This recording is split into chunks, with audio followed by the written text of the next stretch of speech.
maybe every day just kind of feel into what could I do that would maybe be in alignment with my values and my abilities and where I am in my life. And it doesn't have to be a big thing.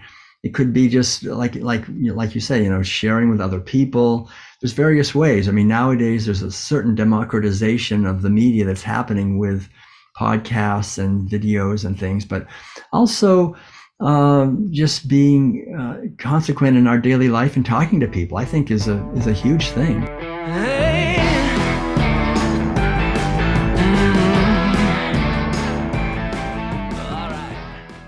It's so great to see you again, Dr. Tuttle. How are you? Thank you, Ella. I'm doing fantastic. Great to see you also. Thanks. Great to see you. Yeah. So forgive me for this little mini monologue here as we start. I just want to mention that you were with me on the Vegan Life Coach podcast in October of 2021. So that was, I don't know, 2.5 years ago or so. And we did dive into a lot of your story and the inspiration around the writing of the World Peace Diet. So I just want to take a moment at the beginning here to encourage our listeners to check out that show, because I really want to use our time here not to repeat everything, but to dive deeper into a few of the points maybe we touched on lightly and to focus on some of your newer ventures. So the link for that will be in the show notes. And now to kick things off here, I'd actually love to start out, because this show is really founded on the idea of holistic health, holistic wellness, holistic living. What is your take on, or what is your definition of holistic health and wellness? Yeah, that's a great question. That's something I've been exploring for 45 years at least. And to me, it has to do with basically the opposite in many ways of what is the established medical pharmaceutical model in the United States and in most of the Western world. Fortunately, my father was going to be a doctor. And when I was a little kid, I said, well, how come you're not a doctor? And he said, well, if I were you, I would stay away from doctors because he really, he was a medic in World War II, and he spent a lot of time, he said, giving shots to these soldiers, these long lines, and also treating the terrible wounds.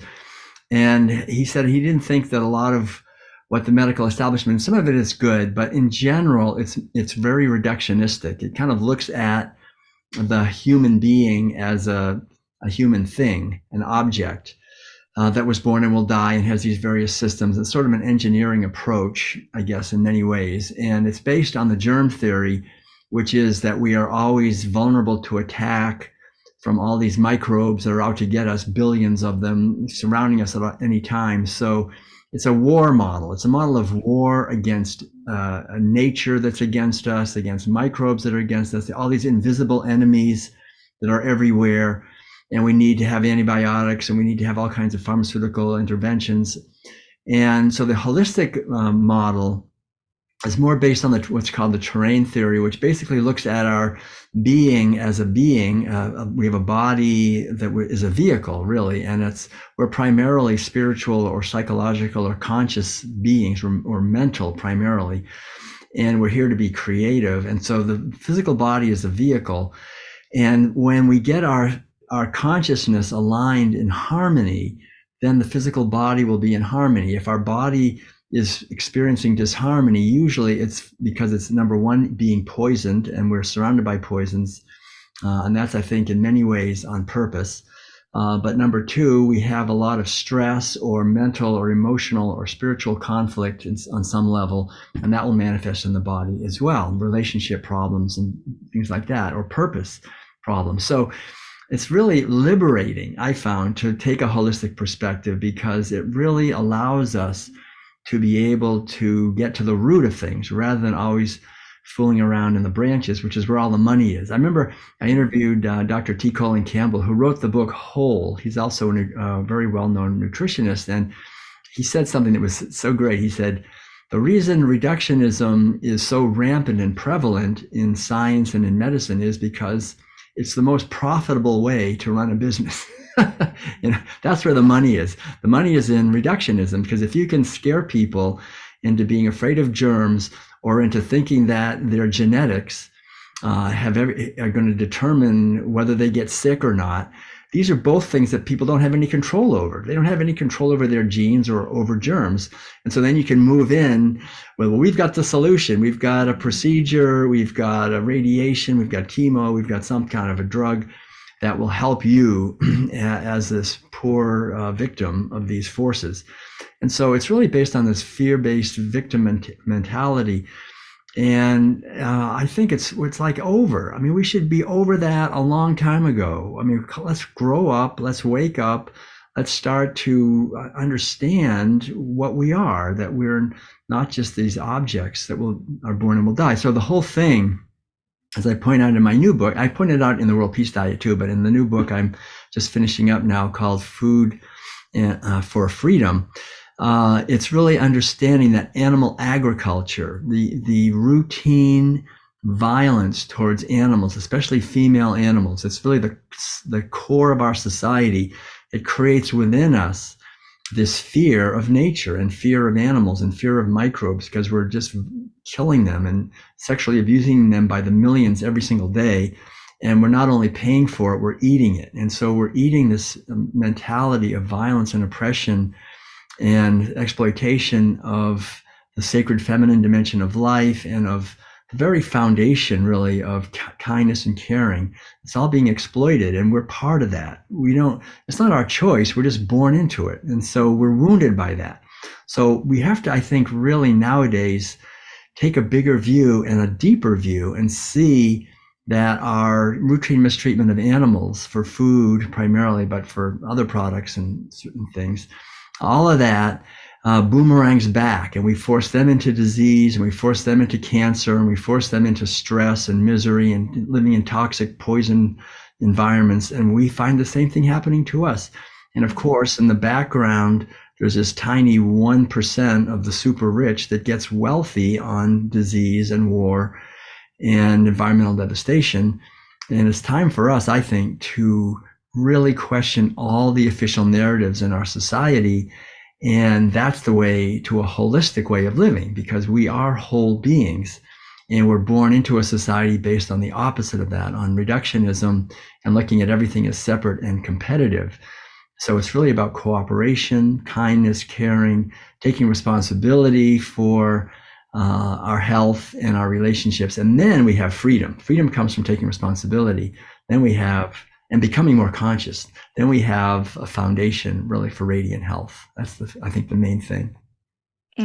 Wow. So much there, so much to unpack. And I want to get to a little later, this idea of how we can embody ourselves and the whole being, right? The embracing our being and working on ourselves, but also the doing of how we can now then create impact beyond that through our doing. And I want to get to that. But first, let's take it back, because this is, oh gosh, there's just so much I want to talk about. But let's take it back, because, we are living in these times, right, where there's so much, there seems to be just this growing separation, right, between people with different beliefs, right? And it almost feels like there's this growing gap, and the dualism is just so strong right now.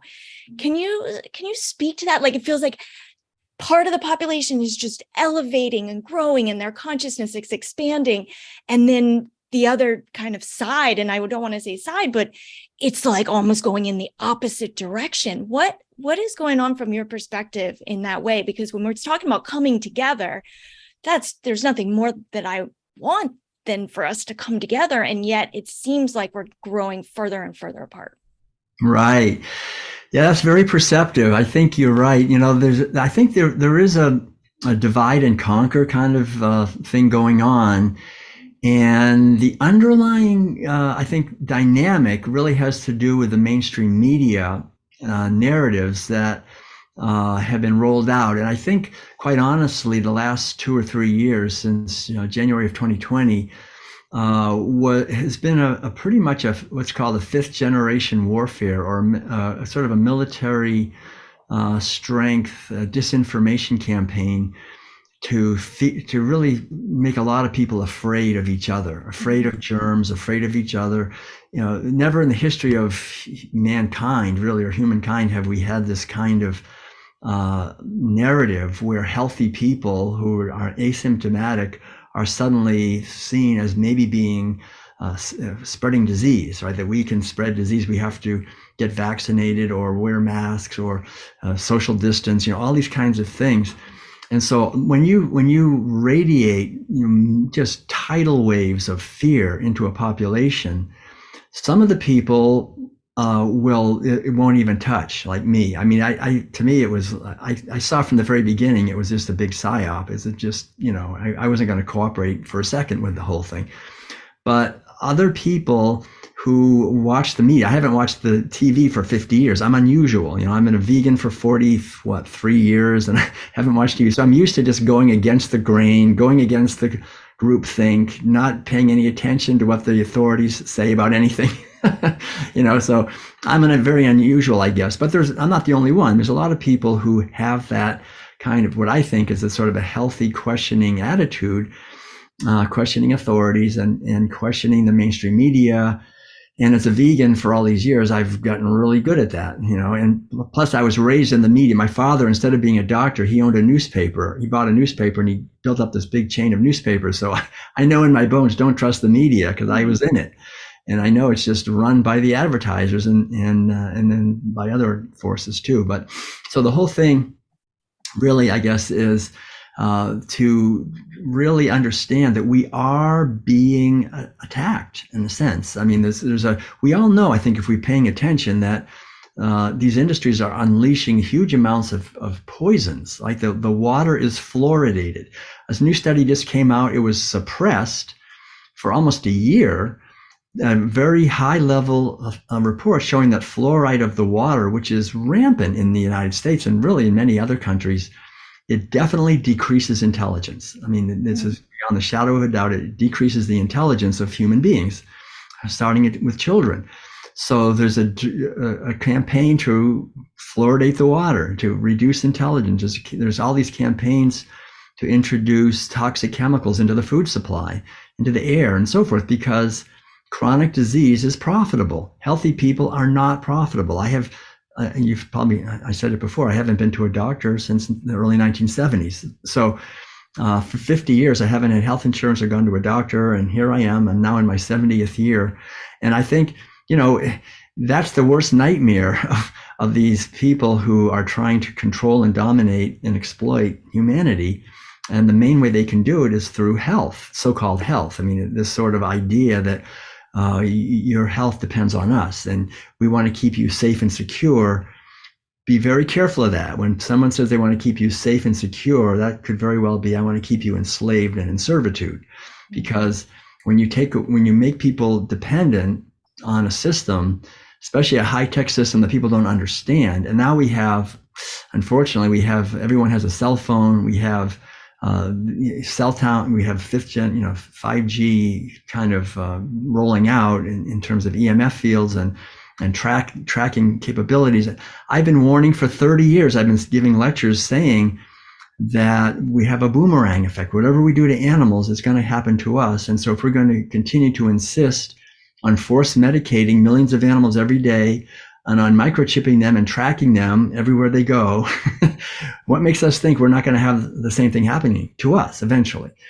And it's so I think what you're saying is that some people are seeing this and are strengthening and getting more connected and understanding more clearly what's really going on and finding more empowerment and more health and more freedom.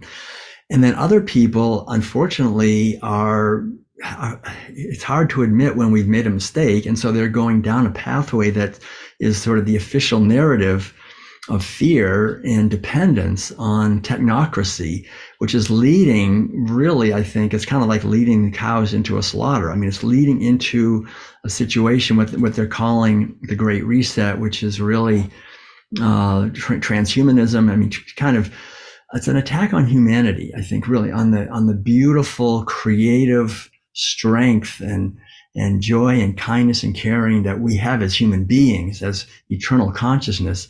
and trying to shrink that down into something that can be exploited the same way we do to cows and pigs and chickens, these magnificent animals who live for millions of years freely in nature, living and celebrating their lives, and how we have them born into servitude so we can exploit them and eat them and use them and test them and use them for entertainment and these things, but we steal their purposes.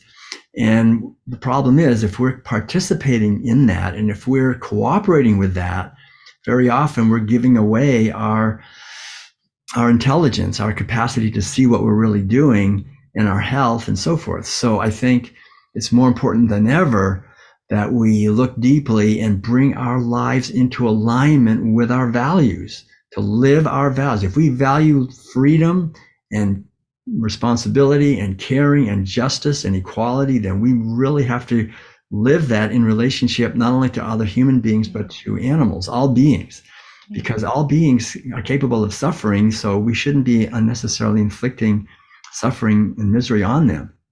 And that's the great good news, right, that we're celebrating, is that all of us have been given this wonderful gift of a physical body that does not require any animals to suffer to get all the nutrients that we need to be healthy, because any nutrient that's in any meat or dairy or eggs originally came from plants. So we can eat the plants directly. We don't have to eat the animal, and then we get all the toxicity and cause all the suffering. And then it creates this kind of situation that we're seeing now. So I think after 10,000 years, as I talk about in the World Peace Diet, this herding culture has matured to the point where our technology is so powerful that we can dominate nature and humanity and animals so much that that's being taken over by a few people.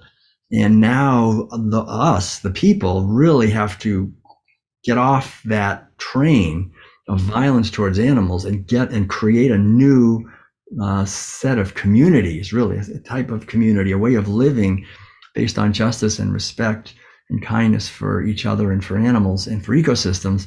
And there's nothing stopping us. We can do it. It's just having the vision and not being afraid, I think, is the main thing. And I love how you always bring it back to the positive. You do such a good job, because there's so much to be, upset about. I mean, there's a lot of suffering in the world, and there's a lot of all the things that you were just talking about, but you always bring it back to, hey, it's actually kind of simple if you bring it, Yes. Talking about community and kind of this sense of, okay, so we're so divided, yet we want to be inclusive and spread the word and share. And yet a lot of times I'm just drawn to think about being in a space where everyone around me does understand and connect with the suffering of animals, for example, because that's something that I think you went vegan, actually 1980, right? Yes. My birth year. You went vegan in my birth year. I've been vegan now for 28 years. Great. I'm getting there. But I'm actually really interested. Could we take it back to the farm? And I'm wondering if does that still exist? Oh yeah. Yeah. The farm is still going strong, but it doesn't have quite the purity, but it's still, I think, a very good, solid community. Basically what happened, as you probably know, when I was there in 1975 is when I was there. It was pretty new. It was pretty young. It was only a few years old, and it was growing rapidly. It was up to 900 people. It got up to about, I think, 13 or 1400 people at its peak.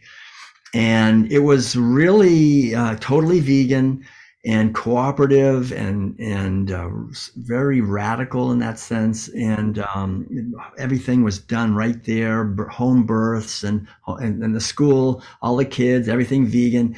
It was really wonderful. And you didn't have to worry about the kids going to school and having some kid with baloney or whatever. It was all like that. But it came under attack by the government and by the medical, and basically when you have 14 or 1500 people, if you just they would not give the farm health insurance. And so what happened was, you have one or two or three people that had sort of serious medical problems that cost a few $100,000. It kind of wiped them out financially because they were sharing. So they had to change the basis to a more everybody has to pay for themselves, and you have to pay a monthly thing. And so that kind of shifted everything. So instead of that many people, and now it's been stabilized a long time ago, stabilized at around 200 people. So it's around 200 people, and everybody has to make their own way. And so there's all these little businesses and so forth there. They still are the home of the book publishing company, which is the largest vegan cookbook publishing company in the United States. And they have other businesses there too. And they have the Eco Village. And we were there maybe 7 or 8 years ago, or maybe a little longer, maybe 10 years ago. And we put on a World Peace Diet Facilitator training right at the farm. So people came in, and it was great. It was just like the old times. So it's still going, and they actually are open to people. If anybody wants to move there, they're open. They're not strictly vegan. But it is. It's vegetarian, vegan. They don't have a police. They don't come around and check your refrigerator or anything. But they do have rules, basically, like no animals allowed to be kept for food. Like there's no livestock allowed, and they have those kind of basic rules. But it's very difficult, because when we lived in an RV for 17 years, we were looking around all over North America for vegan communities. Are there some out there we can just go? And we went, everywhere looking. And quite honestly, there are virtually none. There's a few urban, like a household with a bunch of vegans living in it, but that doesn't really count. Yeah. But most of the vegan, there's Gentle World in the Big Island in Hawaii, and there's a few other raw vegan communities there, and there's some raw vegan communities starting up right now, I know, in Ecuador and in Costa Rica and some of these places. Where things are looser, where the legal and governmental things are looser. There aren't all these obligations. So you can just kind of buy land and live together, and that's it. You don't have to do anything more.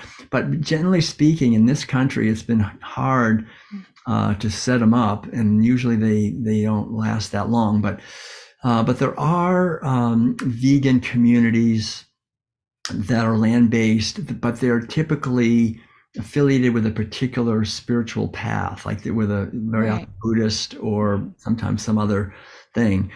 So you have to kind of be in that group, and then you can be in that community. So I personally, myself, found living in vegan communities to be totally fantastic and transformational. And that's why I became originally a vegetarian, was because of the farm. And then later, when I was in South Korea, I was in a Zen Buddhist monastery that had been practicing veganism for 750 years. And that really deepened it for me a lot more. And I think for a lot of people, that's a tradition, in China and in Taiwan and Korea and Vietnam, the Buddhist monasteries are vegan. And so it really radiates from there into those countries. I think it's really good.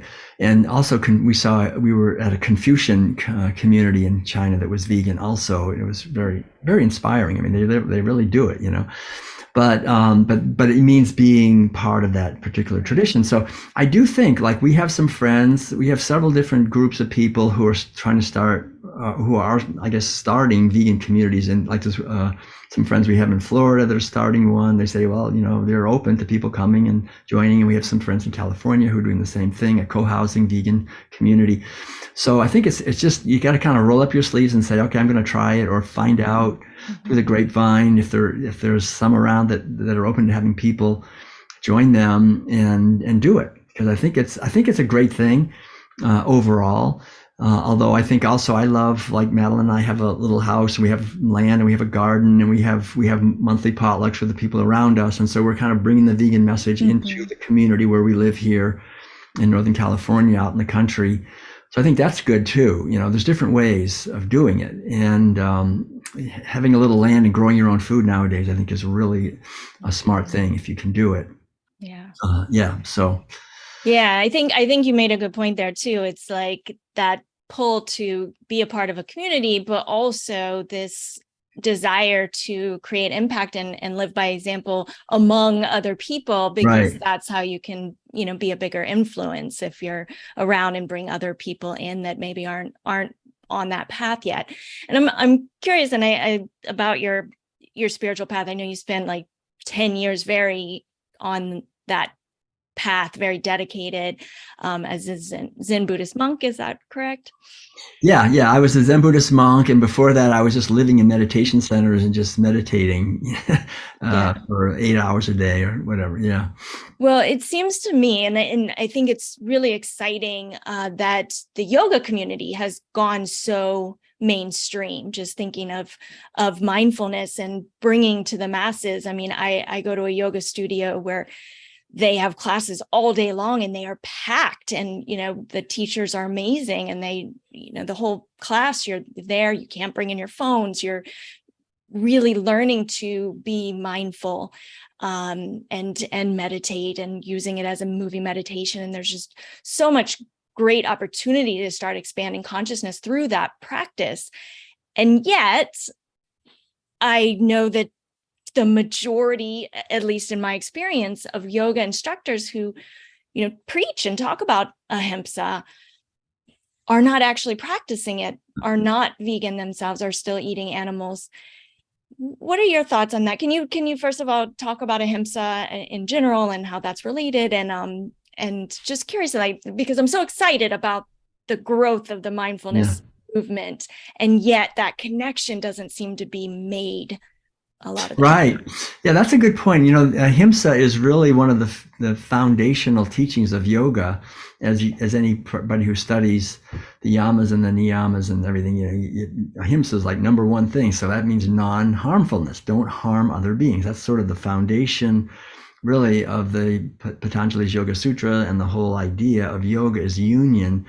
And so it's a beautiful practice because it really has to do with a holistic approach, like we were talking about earlier, of seeing the body as a vehicle for the consciousness or the eternal spirit, and developing flexibility and strength and balance and awareness, and bringing it into daily life and so forth. So, and food, of course, is a big thing, and our treatment of other living beings has a lot to do with our food. So you would think that everybody would be practicing non-harmfulness and being vegan. That would be an automatic thing. But as you say, it's not that simple. I think mainly because India did have a practice of eating dairy products, and so that kind of complicated things. And it's interesting because I've worked a lot with the Jain community, which is also really foundationally based on ahimsa. And the Jains consider themselves to be the oldest religion in the world, going way back. They can track themselves way, way back, even to prehistoric times. And it's interesting that this old ancient religion in India has as its core ahimsa, nonviolence. And so a brief historical thing to understand is that there were two main waves of invasion into India. One was by the Aryans in the north. The other was from the south, from Africa and the Egyptians. And both of them brought herding. There had never been herding of animals in India. So I think the Jains really came from before herding, when people were just growing their own food in gardens and gathering. But once the Aryans brought in herding, and the Egyptians, that idea of owning cows as property, they brought in this idea of the different gods that came in, the sky gods and so forth.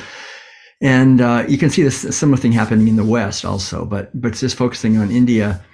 So the offering of milk to the deity became this thing, and milk became seen as a sattvic food because it's holy and it's blessed, and it's from the cow, and the cow is sacred, and you don't ever question that. It's hard to question, So this it has this kind of holiness kind of coming down through the centuries.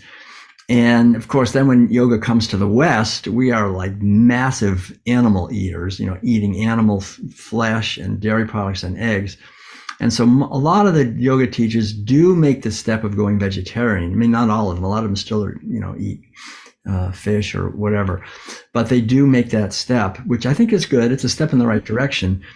But really, I mean, dairy products are so filled with not only suffering, but toxicity. Probably in some ways much worse than any meat you could eat. I mean, dairy is really the epitome of the violation of the sacred feminine dimension, in impregnating these poor animals on rape racks and stealing their babies and killing their babies and stealing their milk and stealing their purposes and killing them very young for meat, and just the sheer violence that goes on for dairy. I think it's sort of glossed over. We don't like to think about it. It's not quite so obvious. If you have a piece of flesh, it's pretty obvious. But if you have milk, you think, well, if I didn't milk the cow, then the cow would be sore. So it's compassionate to milk the cow, this kind of a thing.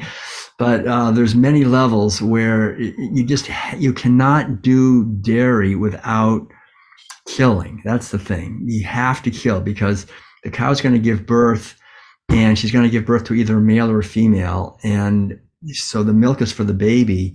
But then once the baby it dries up, and you're taking the milk away from the baby, basically, and then you need to impregnate her again, or she's not going to be giving much milk. And so even in some of these communities where, like the Hare Krishnas, where they had ahimsa milk, they guaranteed there's no suffering in this milk. And it started out, the price of the milk was maybe $5 or $4, whatever it was, $4 a gallon. As the years went by, they had to take care of more and more cows because they wouldn't kill any of them. So they wouldn't kill. So there'd be all these old females. Then there would be all these males that they didn't know what to do with. They were going to castrate them and use them as oxen, but they didn't really need them. Everybody had tractors. It was in West Virginia. So they had to buy more land, and so pretty soon they had like maybe, hundreds of cows, but only maybe 20% were actually giving milk. They had to pay. So the price of milk went up to $10, $20, $30 a gallon. So it got to the point where it becomes obvious. You cannot do dairy without killing. You have to kill them, or you can't feed them all. I mean, all these, because you got to keep impregnating them. And so they started giving them away to the neighbors. And if the neighbors would promise not to kill them, but of course the neighbors killed them because they wanted to eat them.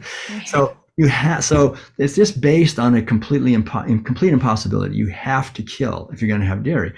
And I think that basic thing eludes most people. They don't realize that. But if you go to India, like I have, and you see these poor cows, the females wandering the streets, starving and being attacked by dogs, and it's really terrible. And they send them off to market, and they have the largest meat export because of the dairy industry in the world.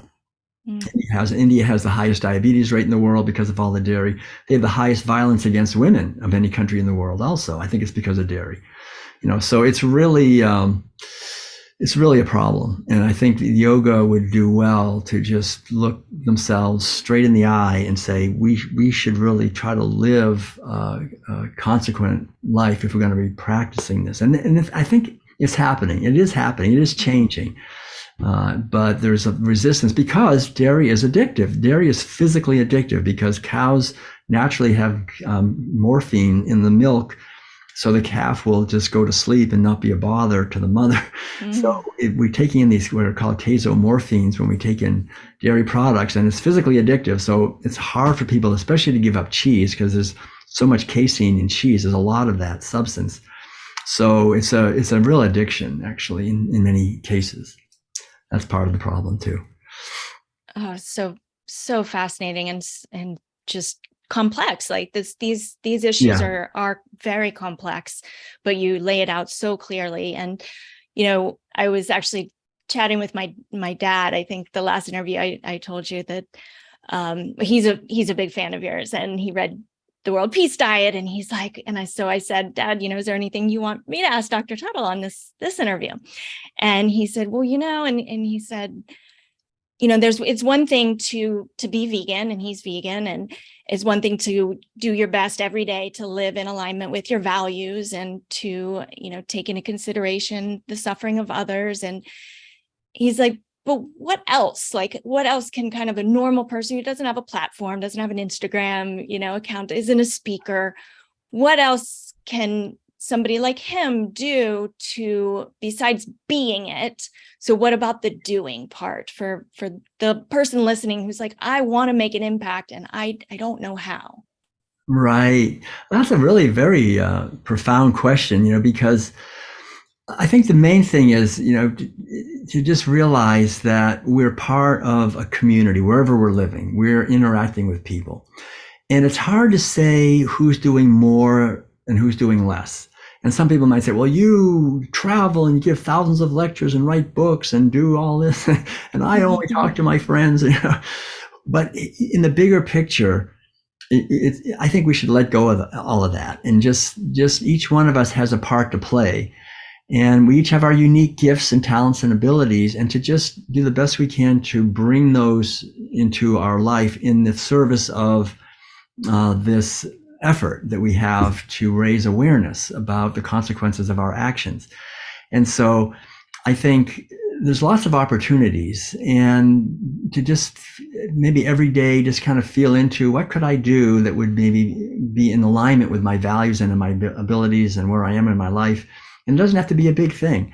It could be just like you say, sharing with other people. There's various ways. I mean, nowadays there's a certain democratization of the media that's happening with podcasts and videos and things, but also just being consequent in our daily life and talking to people, I think is a huge thing. And if we can add any kind of creativity to it, if we have any kind of a talent in music or writing or art or video or cooking or speaking or networking or organizing or politicizing, or just find, like, I think just to kind of do an inventory of one's own abilities and interests, and see in what way could I perhaps contribute, maybe volunteer for a group or hand out, leaflets, or, I mean, there's all kinds of different ways we can get involved. And I think it's good to do something, because the problem is when we become aware of the suffering of other living beings,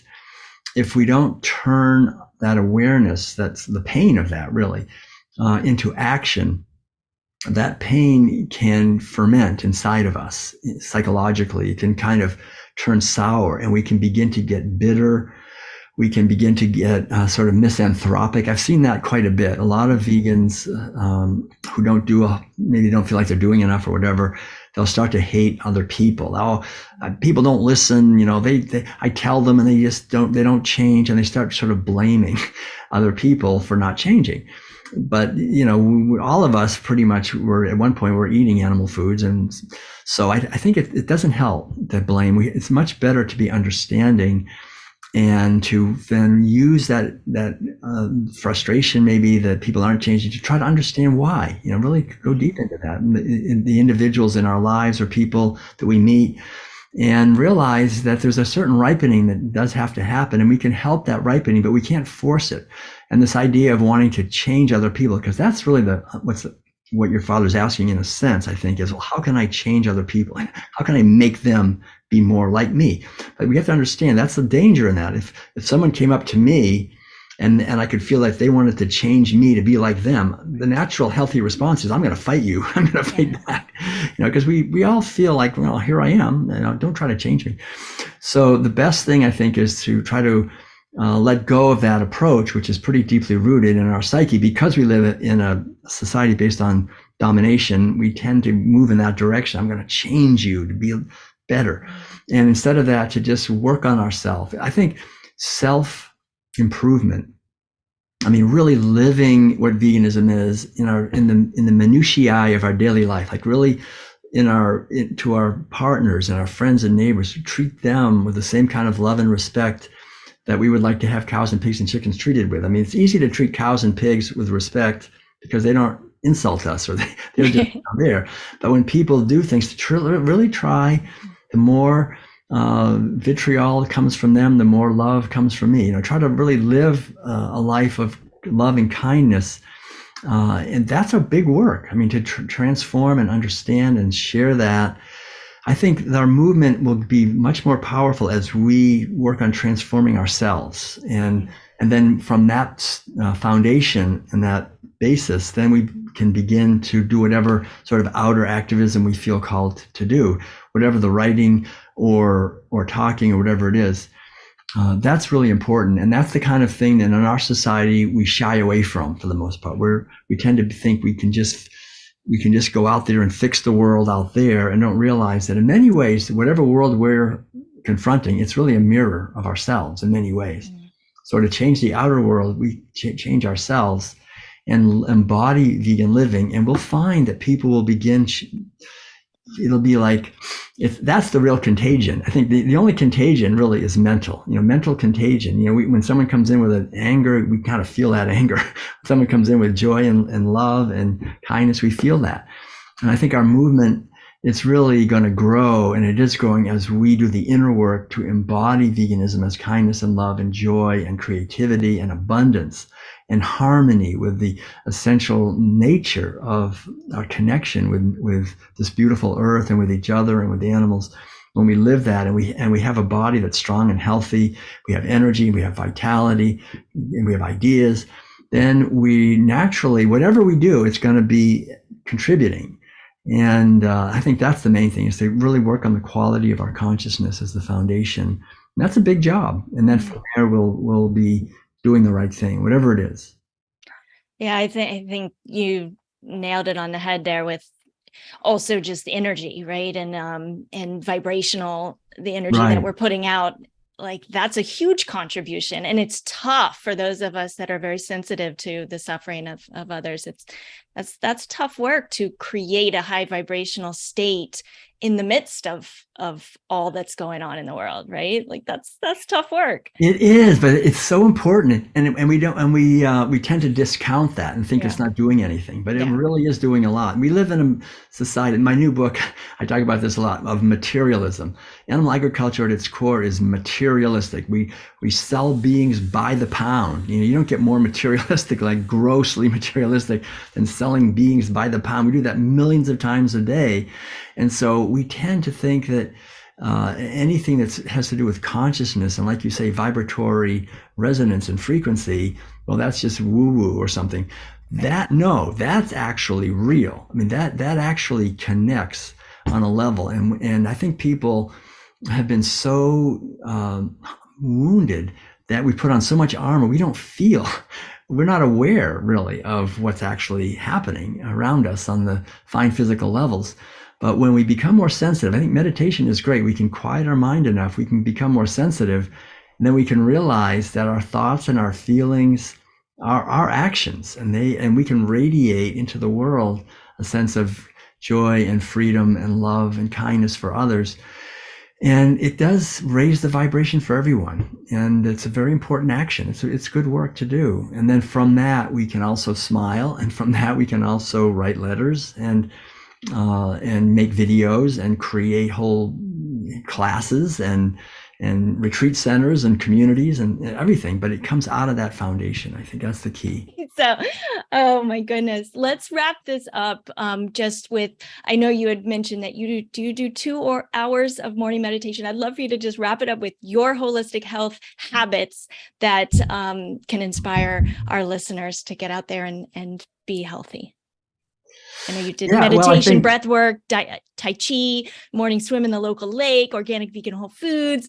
You do a lot of things. That's it. Yeah, that's basically it. I think it's good to have a morning routine like that, and get up early and really create a positive foundation for your life. And and meditation is, of course, important. And and breath work, pranayama is important, and swimming in the local waters is great. Tai Chi, yoga, exercise are all very important. And creativity, your music. And playing music, right? And writing. All these things, connecting with nature, gardening. Madeline's a wonderful partner. We play, she plays the flute, I play the piano, we play together. And she's in the garden working, and she's an artist, always doing fiber arts and other kinds of art. So I think, the idea is to weave together a life, because it's temporary. We're only here for a few short decades. It goes by very quickly, and to create a foundation internally, and then from that we can bring whatever gifts we have to bear into our relationships with other people. Yeah, I think that's the main message here. Look in, and then you have more to contribute to the world. Right. So. Oh, Dr. Tuttle, thank you so much for being here again. And I really just value your wisdom, and I know our audience will too. Okay, well, thank you so much for what you're doing, Ella. I really appreciate it. It's fantastic. Absolutely.